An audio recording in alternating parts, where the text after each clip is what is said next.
One of my favorite episodes of all time is Run for Your Life. And the singular reason for that is Bruce Young. He played Carl. His portrayal was perfect. It was wonderful. Some actors just pop off the screen, and he popped.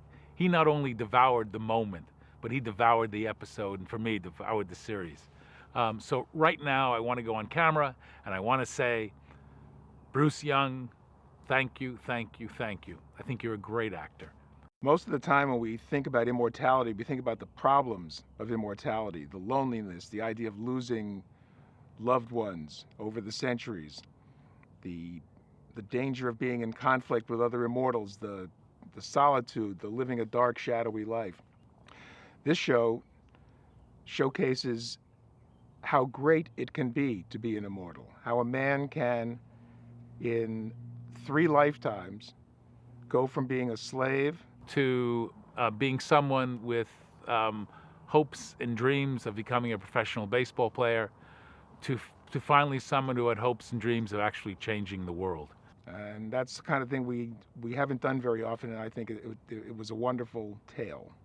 I just was very happy with the episode. I was very happy with him.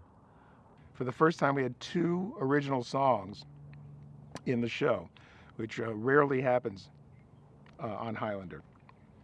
In fact, the song Jack of Diamonds, which was sung by Jim Burns, who plays Joe Dawson, that was the first time he ever sang on the show, and was kind of the trigger that led us to build Joe's place so that we could showcase his blues singing and his playing. In fact, the song was so cool that we lengthened the scene 50% because we wanted to hear more of the music, because the whole thing worked so wonderfully together. And did pretty much the same thing with the song Looking for the One. And Keith Scott did an original, that was his original song, and Keith, as you may or may not know, was Bryan Adams' lead guitar player. The flashbacks, I thought, had a richness and an authenticity that we didn't always achieve. I mean, it may seem easy to go outside and say, well, here's a field and we'll put up a noose, a gallows, and he'll come by in a car and they'll all be wearing old jeans, and it's the South.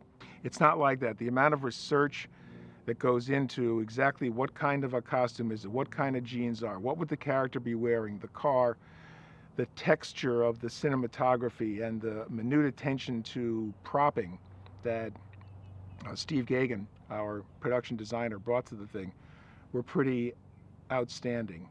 A lot of work went into these flashbacks, and we're very, very proud of those. But mostly, I think, the episode hung on the shoulders of Bruce.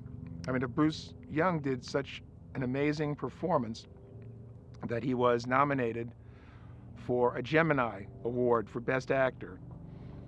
Gemini Award is the Canadian equivalent of our Emmys.